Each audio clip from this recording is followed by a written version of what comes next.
He's now being held on a $3,000 bond. Valdez leaves behind 3 young children between 2 and 8 years old. Tonight's vigil is scheduled to start at 5:30 near the crash site at North 96th and Aurora. This is KUOW News. Support for NPR comes from NPR stations. Other contributors include Mattress Firm. Whether browsing online or in one of their stores, Mattress Firm is committed to providing personalized service and advice to help people choose the right mattress for their needs. Learn more at mattressfirm.com. Welcome to Friday. Welcome to KUOW's Week in Review. I'm your host, Bill Radke. As Bing goes big, is California through kicking silicon in our faces? Also today, changes in Seattle in school enrollment and city councilors. Unfortunately, not enough change in crime. And what does Washington State officially smell like? Here to talk about all of this stuff is New York Times technology correspondent Karen Weise. Hi, Karen. Hi there. Political analyst Joni Balter. Hi, Joni. Hey there. Science journalist Jane C. Hu. Hi, Jane. Hello. And we're streaming the show so you can watch it if you prefer. That's on YouTube or Facebook. Just search KUOW Public Radio. Okay, our first topic. When I was a kid, magazines used to run cartoon ads that showed a pale 97-pound weakling at the beach with his girlfriend. A bully kicks sand in his face and she says, "Don't let him hit you, Joe." So he signs up for a bodybuilding program and he bulks up and punches the bully back. And she says, "Oh, Joe, you are a real He-Man after all." And the bully is named Google. The 97-pound weakling is named Bing. He's pale because he's from Redmond. And the bodybuilding company is called OpenAI. Got that? The resurgence of the weakling. This week, Bing punched back. And Karen, you report on that beach for the New York Times.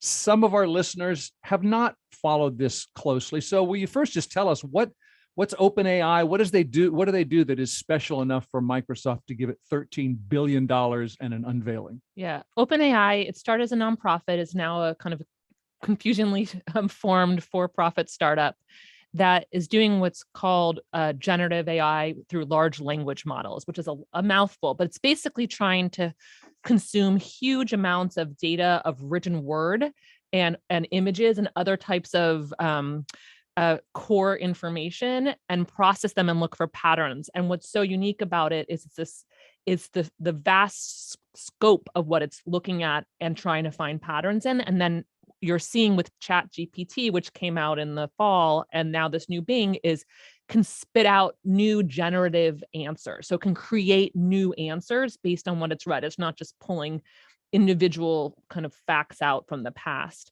And so several years ago, Microsoft began a relationship with them, and OpenAI and Microsoft have kind of this symbiotic relationship now, because the computers that OpenAI needs, these supercomputers, are provided by Microsoft now. Mm-hmm. So for several years, they've been providing this processing power, what's called compute, and these supercomputers to do this huge amount of process, crunching of all these words and images and different things. And now we're starting to see the fruits of it. So they made a future investment, another $10 billion in OpenAI. And then now they've been releasing kind of smaller products along the way. One that works with coders, for example, and GitHub, for those of you who use this, that helps write code.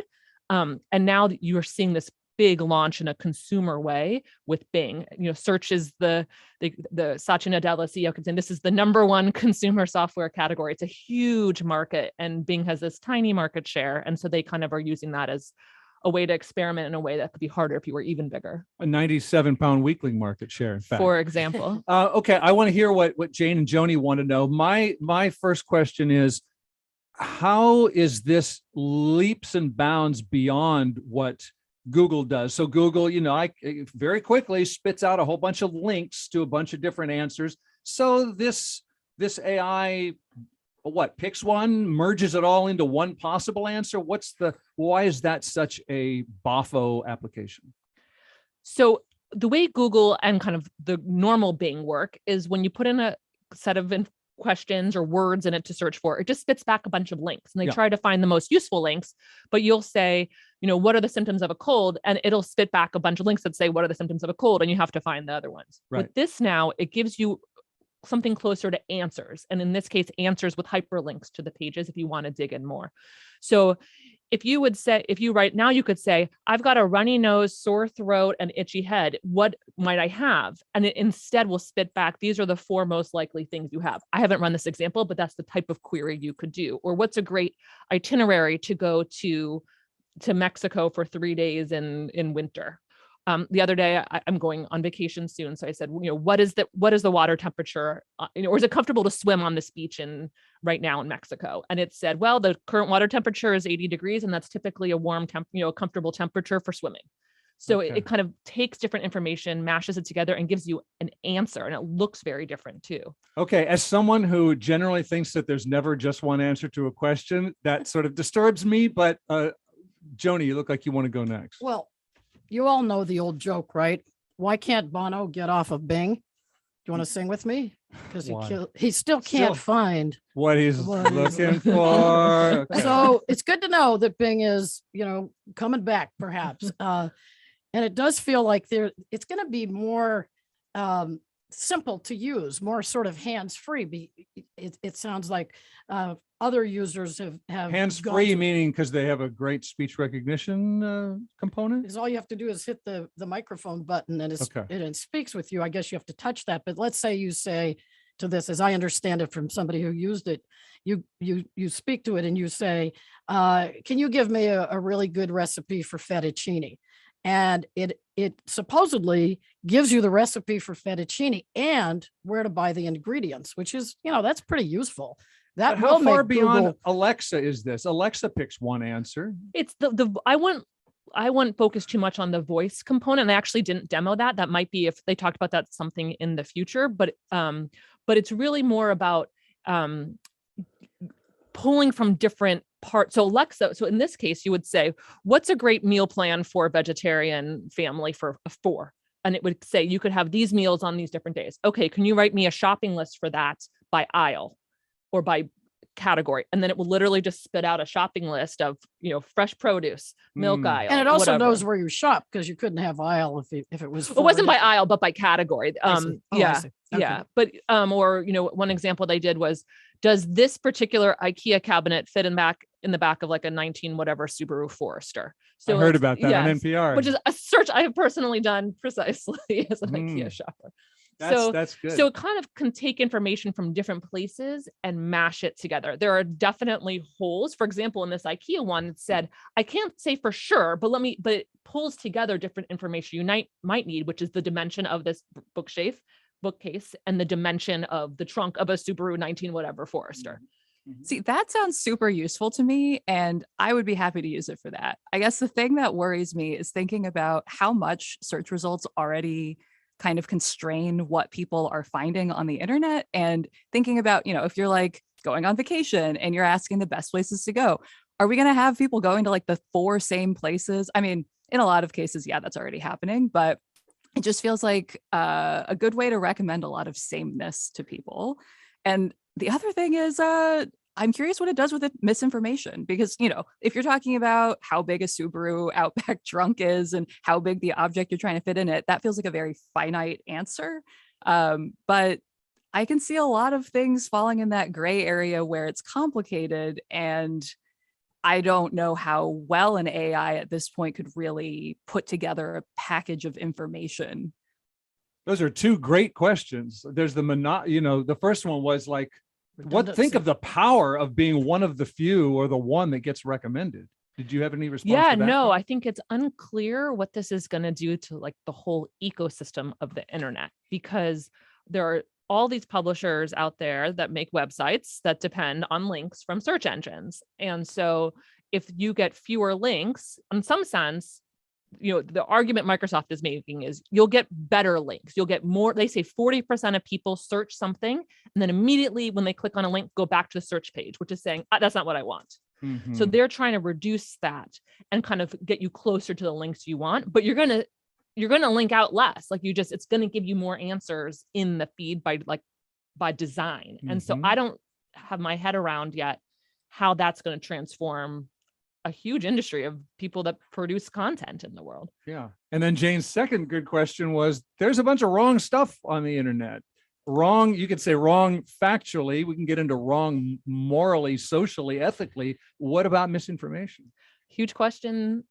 Absolutely huge question. Because this can generate text on its own. So you can say, I haven't tried this example, but conceptually you could say, someone did a thing. I can't remember if it was on Bing or on one of the other generative things, write me a Sandy Hook denial thing in the voice of InfoWars, whatever. And it writes all the arguments very quickly. And so it could accelerate the production of misinformation as well. And so, the companies put this out there. They say, we're aware of this. We get it. We put in some they have safeguards kind of in the loop of what it spits out at the time currently, but they're very much like, we got to get in the world to see. And we haven't seen like one explode in your face thing that makes them not do it, but it's not very widely released yet. So we'll see what happens if, and presumably when, some of the more problematic stuff comes out. It's always an arms race between human darkness and technology's ability to weed it out. Yes. Remember when the Twitter users trained that AI, wasn't that a Microsoft chatbot to be aggressively bigoted? Tay. Tay, Yes. So that, and they took that down in like, was it Very days? I want to quickly. say. So they're very aware of this. I mean, that came up multiple times when they announced this product.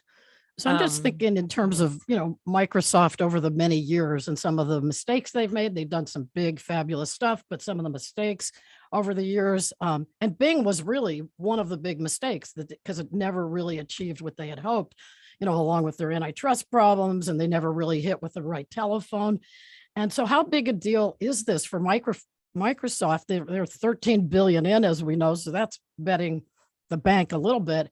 And as Bill asked in some of the earlier questions when we were talking among ourselves, this could really bring, if it's successful, a lot of people back, reverse the tech retreat.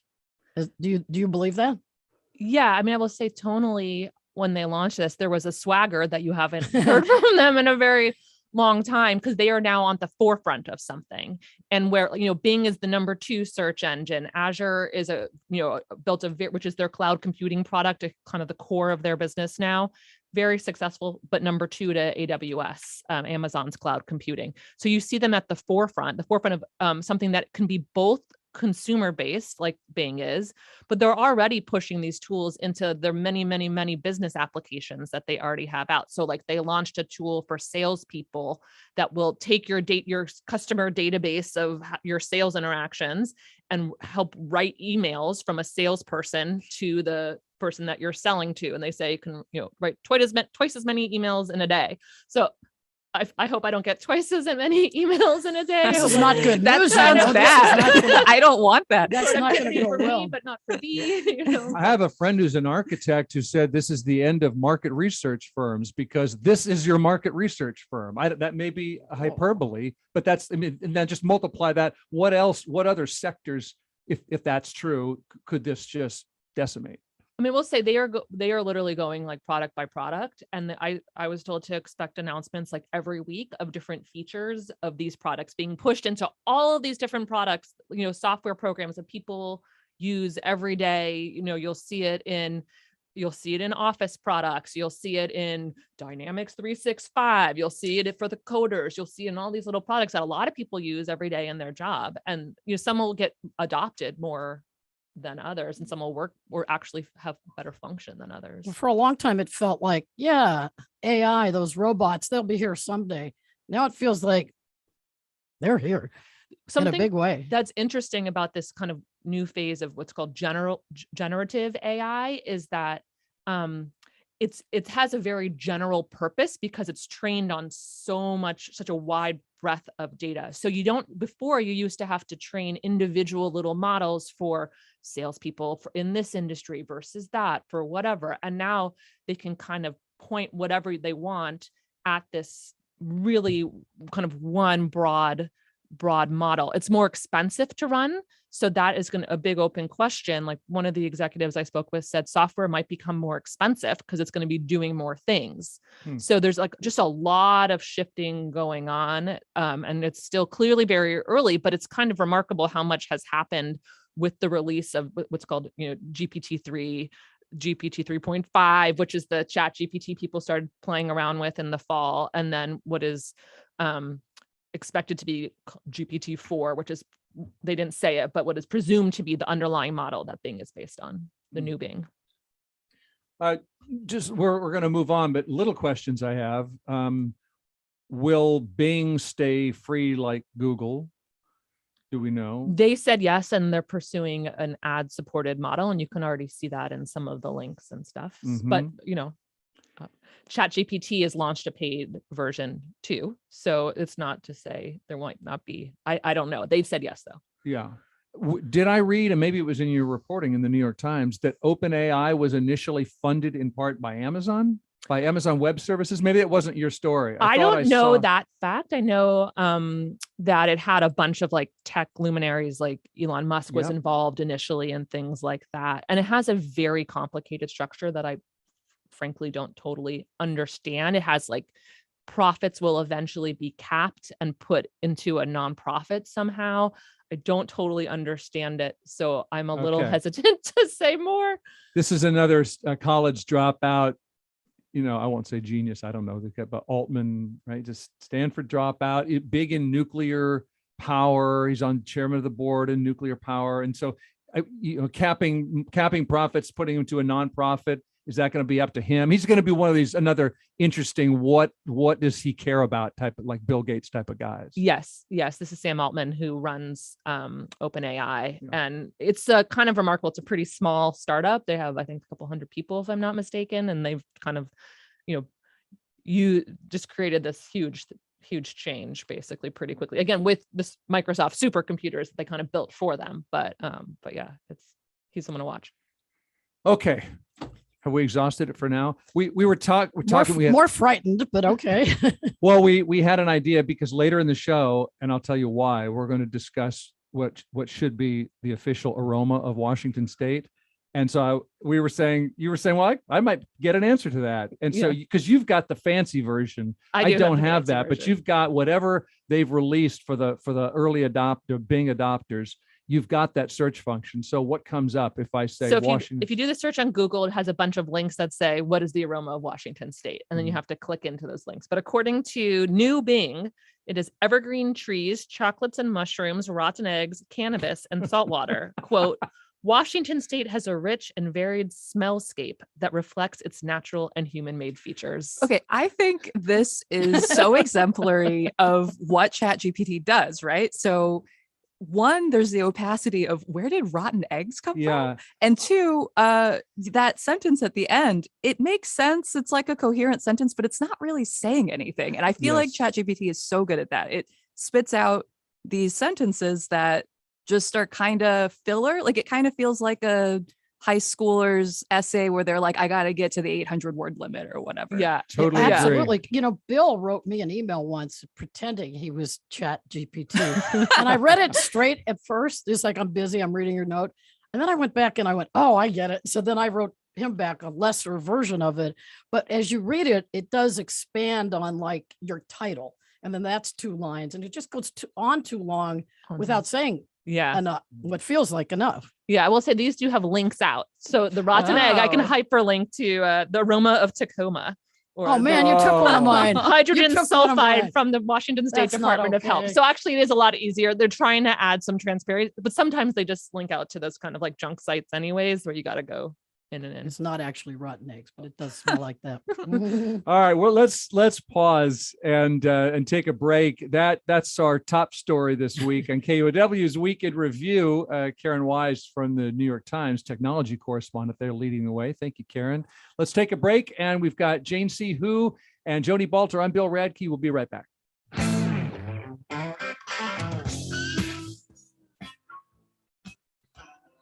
Support for KUOW comes from the University of Washington, with the mission to make an impact across the state and around the world. UW people and research have been central to Seattle's waterfront renewal. Learn more about the Husky community at uw.edu/boundless. Hey, smart speaker, do my taxes. I'm not a certified public accountant. Smart speakers can't do everything yet, but there is one thing they do very well. Hey, smart speaker, play KUOW. I can do that. Stay informed and connected to local news by asking your smart speaker to play KUOW. Support for KUOW comes from BECU, a member-owned credit union putting people over profit, offering financial services and support to the community with access to local financial centers, over 30,000 ATMs, and online resources at becu.org. Federally insured by NCUA. You are listening to KUOW's Week in Review. You might be watching it if you're watching the live stream on Facebook or YouTube. Search KUOW Public Radio there. We have science journalist Jane C. Hu, political analyst Joni Balter, New York Times tech correspondent Karen Weise, and I'm Bill Radke. How crime-ridden is Seattle? Well, this week, Seattle Police Department released its annual crime report. Joni Balter, what did you learn from that? Well, I learned what I sort of already knew, but just put some numbers on and, some comparisons to earlier times. But no one should be sneezing at something like violent crime hits 15-year high. This is not good news in any time, and certainly not when your police force is down 525 officers. Danny Westneat wrote a really good piece, I believe it was last Sunday, about in the Seattle Times about people's attitudes in Portland about Portland. They're repelling locals. People are moving out because Portland was too casual about just this kind of topic in many ways. So I think this is a pivotal moment for the city. I know the mayor is going to talk in his State of the Union at some point here. I think it's a week from now, about what the city can do. But we need to get our act together. And I've heard so many people talk about, when the police force started to decline and crime started to go up, you need some perspective. It was like this in the 90s. Well, first of all, the police force was much bigger in the 90s. And why would we want to aspire to that? That's braggable. How? I don't really get it. I'll give you one question and I'll pass it on. But the report noted they compared Seattle to a couple of cities near our size and said that Austin, Texas had more homicides last year. Denver, Colorado had more homicides. So did they, and I don't know what their policing situation is or their political situation, but it makes me wonder how true is the Seattle Police Department's claim that this is happening in every city across the nation. Well, it is happening in many cities. I shouldn't say every, because I can't speak to every. It's Yeah. happening in many cities. Many police forces are down. Everybody's having a hard time hiring cops. They're actually competing for them, with these different bonuses and things. Homicide stats are really tricky because you're using small numbers and you're comparing them to either a year before or a 10-year trend or something. They're tricky. But I think they're in the 50s for listeners who want some context. I think it's in the 50s in right. Seattle. And Seattle was always less than places like you mentioned. So I just wouldn't ever be smug about that number. It just, the point is we're not doing very well compared to ourselves. And I don't really, I care, but it's not a number one concern. How is Austin doing? I hope well, but my concern is about Seattle, and I think we should get real about this, and we'll talk about it a little bit, but you can do that by changing your government, which is about to change anyway, with or without you. I'm curious what the actual number figures are, because 15 highest in 15 years, that definitely sounds bad. I also wonder how much the increasing population might be a contributing factor there. We know that Seattle's population has definitely increased in the last 15 years. Does that just correspond with higher crime rates?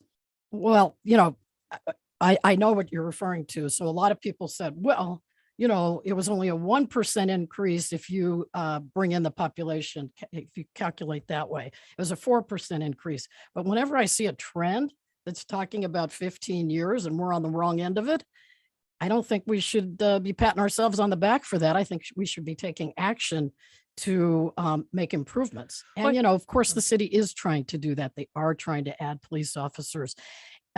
It's very difficult right now to hire, and people keep leaving. I think one of the values, though, of comparing to other cities is that it gets at a question of how much is it a political problem versus there's a lot going on in the past couple of years, and how much, if I'm not mistaken, the data was showing that the second half of the past year had improvements. So it was the last quarter, but last that quarter. is uplifting. Are we? That is So I guess my uplifting. question was this a pandemic fueled stressor on everything that you can pull out of, or what role does politics play? I saw some research that showed that, like, in 2020, Democratic led cities had a slightly higher rate of crime increase than Republican led cities, but not dramatically so. It was like, what was it? 29% in Democratic cities, 26% in Republican led cities. And also red states have more so crime I than guess blue states. So you want to do states, you want to do cities. I think the value of looking at other places is if you're trying to figure out a solution, if you're saying it's a political solution, I think that can be helpful to understand if it was a political problem or, a lot of factors coming to a head. I'm not saying Austin has affordability issues as well, for example. Like, those are the types of things that can obviously lead to conditions that can lead to crime. Yeah, but that's what I was getting at. If you were going to conclude that it's because of the number of police officers dropped, well, then you'd want to compare it to places where police officers have and haven't dropped. You would, comparisons are important, right? Well, let me If you're trying address to all of figure- that, and you hit on a bunch of different things. So of course, this is across the country and in Seattle and Portland for that matter, pandemic driven. There's a narcotics overlay. There's a mental health additional factor. And if you want to talk about the politics, what you can't do, it doesn't work, is talk about defunding the police as seriously as our Seattle City Council did a few years ago. Just the talking about it caused crime? Well, talking about it Didn't really happen, right? talking about it doesn't raise crime, but it makes police officers not want to work here. And by the way, that measure did pass 7-2 in the Seattle City Council. So it wasn't just, hi, we're sitting down here having some fun talking. They actually passed that measure 7-2. So, how do you hire police officers? Well, you don't make them feel like you don't want them working for you, would be one change we could hope for in the city. And that's one I very much hope for. So you've concluded that the shortage or the departure of police officers caused crime? No, I Oh. think they're parallels, but I do Oh. think that you're not going to feel very safe if you know that there's less likelihood that someone could help you in a rapid way, since crime happens pretty quickly, most of it. And you may So- not even report the crime so that we could be underreporting crime. And a lot of people think that. So Seattle City Council member Sarah Nelson tweeted this week when all this was being announced, she thought property crime is much higher than what was reported because people aren't really, they're so tired of it. Some of the small businesses that are really bearing the brunt of this, that they're tired of reporting it. And they're not going to, call up every time a window is broken. They're just not. But they are going to move out, and then you won't hear from them as much. I do also want to push back on the statement that people might feel safer with more police officers around, because in talking with people from many different communities around Seattle, I know that's not always the case. But, I am also curious about, solutions beyond. It certainly is the case that maybe some people do feel safer with more police around, and that's maybe something to address. But some of these deeper issues that Karen kind of alluded to as well. I mean, the last few years have had so many different things going on, such a mental health crisis around here, drug issues. I wonder if, I don't know that our police department will necessarily have a direct solution to that, but I do wonder if there is, additional funding or opportunities for other agencies to try and address the root of these issues rather than just kind of, dealing with the aftermath of reporting them. That's a fabulous question, and I'm really glad you raised it. So obviously, police aren't the solution to all of it, and we need substantial. I don't want to speak in a vacuum that doesn't address this. We absolutely need police reform, and that goes hand in hand with hiring, I believe. There's a lot of different things that could make things better. Community policing as a model, which we have some of it, but we don't have it where we have needed it in some locations, in some of the crime hotspots, especially downtown. I mean, I was talking to some business folks yesterday who said just bringing back, so a lot of the remote workers have come back to work downtown as an example, 2 days a week. If you just ratcheted that up a tiny bit to either 3 or 4 days a week, you would have that feeling of safety on the streets, because more people makes people feel safer. You brought up the change coming in Seattle city government. At least 4 city councilors are leaving. A 5th, I guess, is hoping to leave because she's running for a county office, right? Yeah, that's right. And I think a couple are staying and one we don't know. And some of the city councilors have pointed to how rancorous and bitter it is to try to be a public official in Seattle as the pandemic is easing. Do you think that any of this anger and rancor also eases, or do you think that lingers? Well, I think our angry politics, which were just as evident on the State of the Union the other night, are just bringing out the worst in everybody and making the job that much more difficult, so people don't want to do it. But the reasons so many people are leaving the city council, they're varied, almost as varied as, the members that are leaving. I mean, some are leaving, and I would argue Council Member Shama Sawant is leaving because she has at least 2 really strong opponents and knows she'll lose. She only run her recall by in December 2021 by 311 votes, something like that. Another council member, the president, Deborah Juarez, I spoke to her this morning. I mean, she says she loves public service. She's done it most of her life, but she had said years ago she wasn't going to run again. And I do believe that some of these credible threats against her and protests in front of her house for 8 weeks made the job a little bit less worth it than it was when she started. And you can understand that. I've heard from other politicians, not on the city council. I rode an elevator recently with Congresswoman Pramila Jayapal. She was talking about some of the threats at her own home. This is a big deal. And we are asking a lot of our public servants. I think the angry rhetoric that's what needs to ease more than anything. Before we take a break, I want to hit a Seattle issue that's also a Bellevue issue, because this week, Bellevue Public Schools told us which 3 elementary schools they're thinking of closing because of declining enrollment. Ardmore, Eastgate, and Wilburton elementary schools.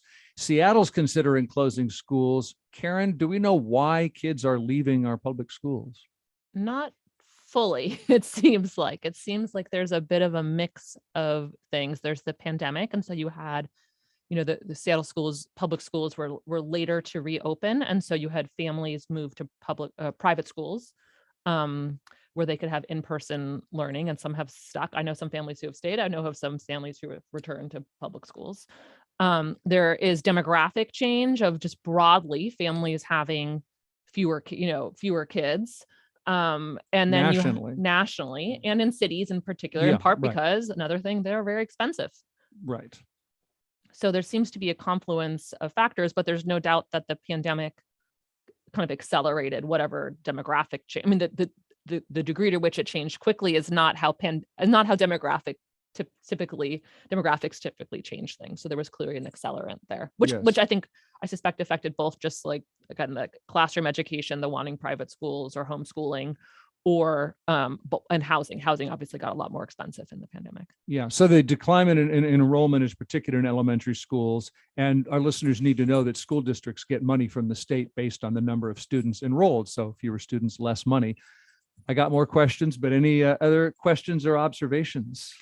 Friends of mine who teach are so tired and burned out. And I know especially folks here in the school system have felt at times unsupported, having to make really fast pivots on a dime. And so I wonder how this is going to affect teachers as well, with these schools closing, if they're going to get moved around, reassigned, and if that is going to cause further strife in the school systems.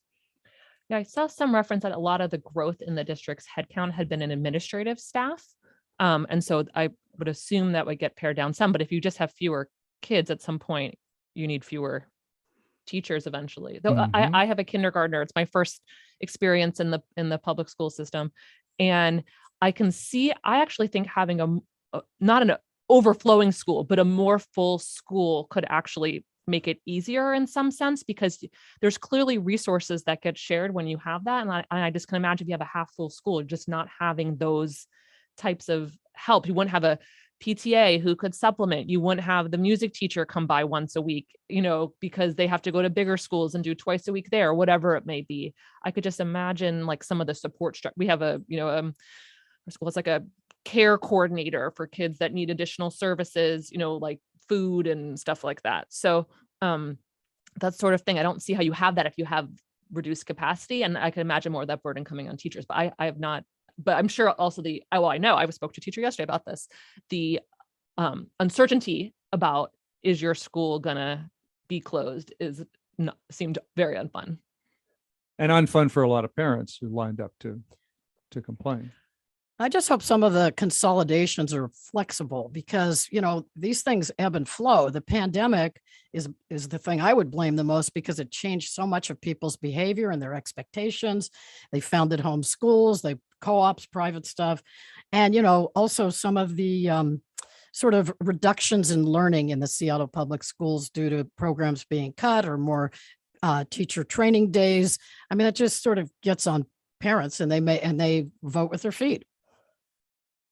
So the alternative to closing schools would be cutting teacher salaries, laying off staff. I mean, isn't consolidating? We also want our government to use taxpayer money efficiently, and isn't that what the consolidation is partly about? I have not seen what an alternative would be, and it's interesting, you hear or read the parents saying, I bought a home just for this school. And I know plenty of people who did that. We sort of did in our family, but we also knew these lines change as growth changes and moves in and out of neighborhoods. We know schools that are bursting at the seams and schools that are losing a kindergarten class or two each year. So I just think part of living in a city is accepting change. And that comes with building density, that comes with school boundaries, it comes with a lot of things. That's part of the package of the greatness of living in the city, in my opinion. Yeah, when I lived in a condo in Belltown in 1995, it had a nice view too. That didn't last. You never know what's going up. Exactly. Exactly. Okay. Anything else on? By the way, I read a factoid, I guess, I think it was in the Seattle Times, that in the 1960s, Seattle public schools enrollment was double what it is today. So talk about booms and busts and coming and going. They've had to be an accordion over the many decades. Serve this many students. Oh my gosh, it dropped for demographic or other reasons. But they have to be flexible about it because it's always going to change. The math is kind of mind-blowing. Private schools are very expensive. Oh, I mean, not to state the obvious. And it's just, this is the math of a state with limited taxing capabilities and stuff like that. So not that everything comes back to that. It can. But it can. Can. It's a lot of money being moved around. Yeah. Families Indeed. obviously make the decisions for themselves, but it's just a lot of money. We're watching the week gone by with you and figuring it out with the panel of journalists here. That's Karen Weise from the New York Times. We've got political analyst Joni Balter and science journalist Jane C. Hu. I'm Bill Radke. We're going to take a break. And Jane, I'm going to get back with you on the end of the COVID vaccine requirement in some places and not others. So stay tuned.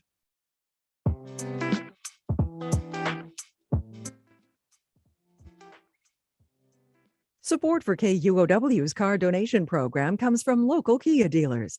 The 2023 Kia Soul comes with a standard suite of advanced collision avoidance technologies and gets up to 35 miles per gallon. More info at kia.com. I'm Julian Marshall, host of BBC News Hour. On today's program, Syria says it'll allow international aid for earthquake victims to be delivered across government lines to rebel-controlled territory. And what's being done for earthquake survivors in Turkey as the UN warns of a secondary disaster from neglect.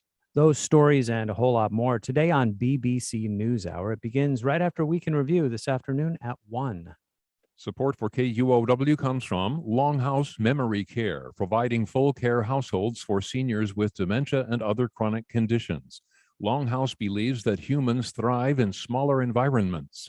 Learn more about memory care households for seniors in Everett, Bothell, and Northgate at longhouse.com. Welcome back to KUOW's Week in Review. I'm Bill Radke. There goes another piece of the pandemic. As of this week, King County and Seattle City employees don't have to be COVID vaccinated to keep their job. Jane C. Why are the city and county dropping this requirement now? Well, according to County Executive Dow Constantine, we are in a, quote, different place with the pandemic now that vaccines and boosters are widely available.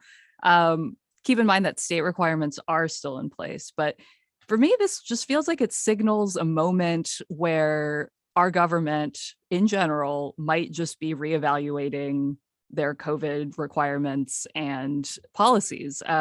This week, federally, the Biden administration announced that they are dropping the COVID public health emergency declaration, which is what allowed us to get free testing and free vaccines for so long.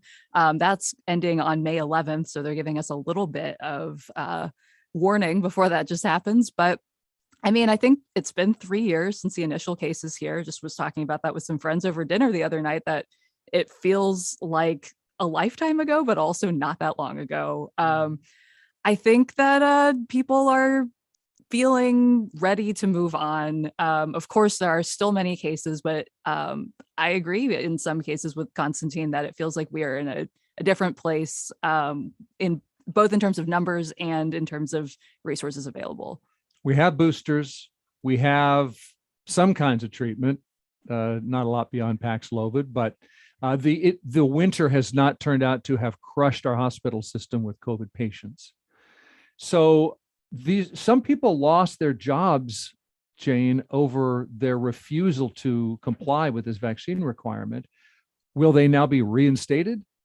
So it's the city and the county say that they're not going to reach out to those people specifically. And I'll also note that it was a pretty small amount of people. I think it was 1 to 2% of the workforce. But they do say that the folks who lost their jobs are, of course, eligible to apply for new jobs if they would like. I'm eligible to apply? But if you ask them, Thank they'll you. say you're not going to get any preference for it. They will not give you preference on that at the city. And, There's the no state is preference not- for someone who's literally done the job before? Right. They might actually know something about how you do that. I also feel that the public has been way ahead of the government on this. Folks started kind of giving up on COVID, 2 or 3 months ago. Everyone just started taking their mask off, going into the busy places. But, government can follow, and they did. No, they're slow here, but they're on, their time is okay too. I don't think the state is going to make any changes in terms of their requirements, because some of those changes were collectively bargained, and you can't just say, "Oh, I'm done. I'll fix it." Jay Inslee. So I think he's just gonna. So it was in perpetuity. They didn't pick a deadline when this was collectively bargained. So Inslee's hands are tied. That part I don't know, but I do know that so far there's no plan to change the rules at the state level. So the state ferry system, for example, they're still short of workers, aren't they? And I know that I think something like 130 employees quit over the vaccine requirement, and the ferry system has hired more people back since then than were lost, but they're still understaffed. Is it just a non-issue anymore, whether there's a vaccine requirement or not?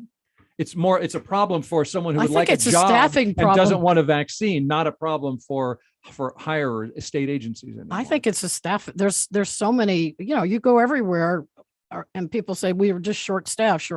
We can't fill this. We can't fill that. I mean, because the numbers are so low, I don't think that's the specific problem the ferry system is facing. Yeah. But, also, aren't we all sort of doing things like sort of making calculations? Is this area where I'm going ventilated? Is the person next to me, and thank you all for not coughing, and should I put a mask on now because I heard that cough, because you've read all the stories about how the particles go up after you cough and sort of end up back with you. Talk to me later about toilet plumes. Go on. Oh no, I know about that on the plane. Oh my gosh. You want to say? Anywhere. All right. So anyway, of all the places, doesn't the ferry seem the most ventilated? Good point. Okay. Anything more to say about COVID changes? All right. By the way, I saw Seattle Times said City of Redmond Fire Department dropped their vaccine requirement this week. And like you said, they have the firefighters who used to work there have the option to apply for a job, but no open positions currently. That's the lingo you're seeing. There's such you're tiny free to numbers. apply. What? It's such low numbers, like broadly in this region. Obviously, I think it could have impacts in different parts of the state or whatever. But it was what 1% or something. Yeah, that's true. Our vaccine who weren't rates... vaccinated 2 years ago or whatever it may be. Yes. We're gonna get to something that made us smile in a moment. Joni, you wanted to mention, we continue to eject Russell Wilson from our system. And maybe that was made easier by a report this week that his charitable foundation's been spending almost twice as much money on salaries and employee benefits as on charitable activities. Now, you're wearing a signed Russell Wilson jersey. I am not. No, you are not. Well, your reaction? It's a jersey, but it's not. Okay. Look, I may be the only person in all of Seattle or Washington State. I'm not angry at Russell Wilson. I'm not doing a Schadenfreude thing here. And that said, look, just because somebody can play football really well, and you can challenge me on that in a minute, doesn't make them qualified to hire the right people to run a charity. And so there's a lot of explaining to be done here when you have something like 75% of your money going to overhead, in other words, salaries and everything but to people who supposedly are going to benefit from it. But it is also possible that this is a different model than a regular charity that collects and gives out money and then is measured against the regular philanthropy, not quite rules, but suggestions, because there you wouldn't have more than, say, 35% overhead. But Russell Wilson's Why Not You Foundation is relying on third parties to raise money and not its direct contributions. At least this is the statement, part of the statement that they issued. So it may be that that you do this differently, that you read it differently, but I still think they have a ton of explaining to do. These are really high salaries. They don't seem like they're raising money in an efficient way to me, but I'm open to hearing more. What I would like to say is if there are any millionaires or even billionaires listening right now, if you want to give away a lot of money, may I suggest that you find an organization that's already doing that and give them your money, because they've already figured out how to do that instead of having to form a whole new organization that may or may not be well run. Leave it to the pros, and then we will all clap for you. So that's a good point.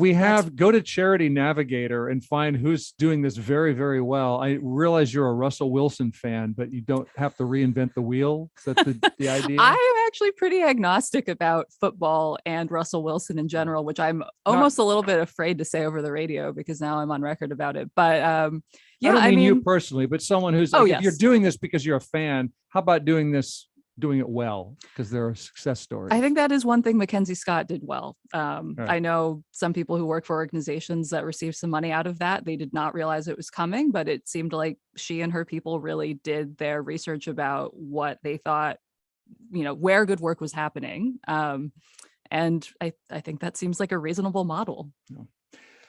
Okay, we've got less than 5 minutes left in the show. Can we get to what made us smile this week?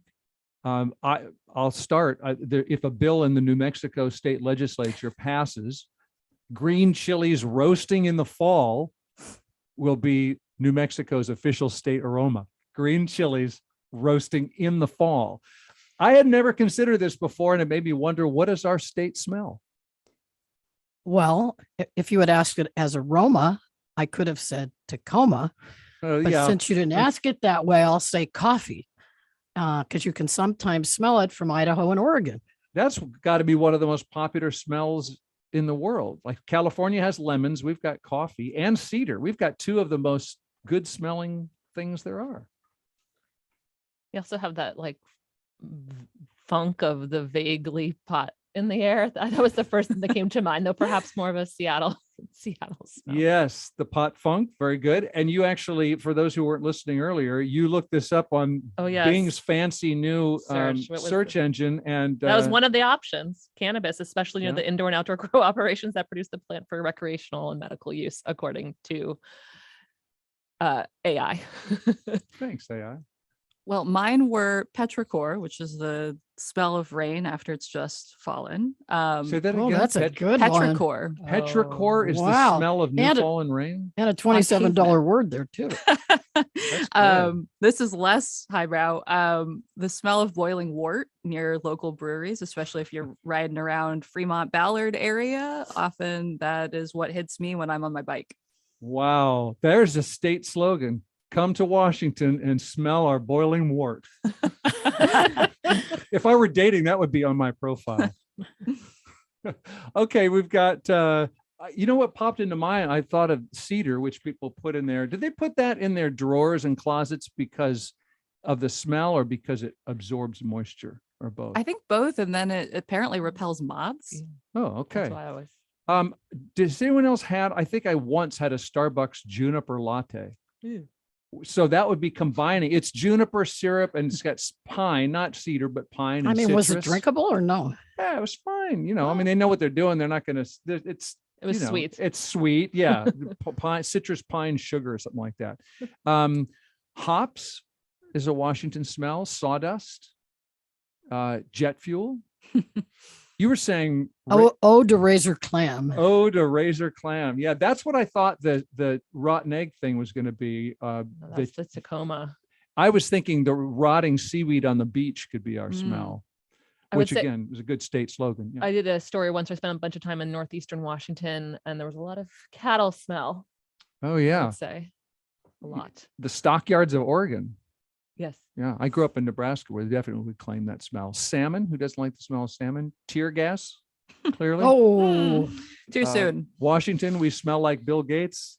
It sounds like we have a lot of ideas. Why isn't this proposed? Is it too late to propose a bill? What's the bill proposing deadline in Olympia? Do we know? probably coming up. But you know, the legislature loves these things. They love these. Yeah, What pickleball, didn't we do that last year? That's right. right. Okay, anything else to smile about, or do we wring it dry?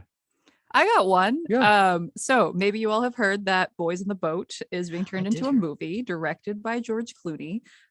Yesterday, I saw a TikTok of students at Squim High School who were proposing that the movie premiere be held at their high school auditorium in honor of Joe Rance, Rance, yeah. so that they can raise money for a shelter for kids like Rance who didn't have homes. And they This is a University of Washington no, this team, is or a- was it oh, the yes. Boys in the Boat store? Wasn't it the UW? Yes, Yeah. yes, and Yeah, but yeah. Joe Rance grew up in Squim. Yeah. And they have made this TikTok. They're hoping to blow it up and get George Clooney's attention and maybe raise some money and have the premiere in Squim. Nice. I like that. All right. We smell like boys in the boat. There's our state slogan. Speak for yourself, please. That's Joni Balter speaking for herself, political analyst, contributing columnist. That's Jane C. Hu, science journalist with us, and New York Times technology correspondent Karen Weiss, who's got the la-di-da version of whatever Bing is Very doing. fancy. Yeah, I'm just on the waiting list. Thanks, everybody. Thanks for Thank coming in. you. Yeah, thanks for having us. Yeah. That was great fun. Thank you to Week in Review producer Kevin Kniestet, social media and live streaming producers Juan Pablo Chiquiza and Tio Popescu, and Bernard Willett runs the board and smells divine. And I appreciate you listening. Look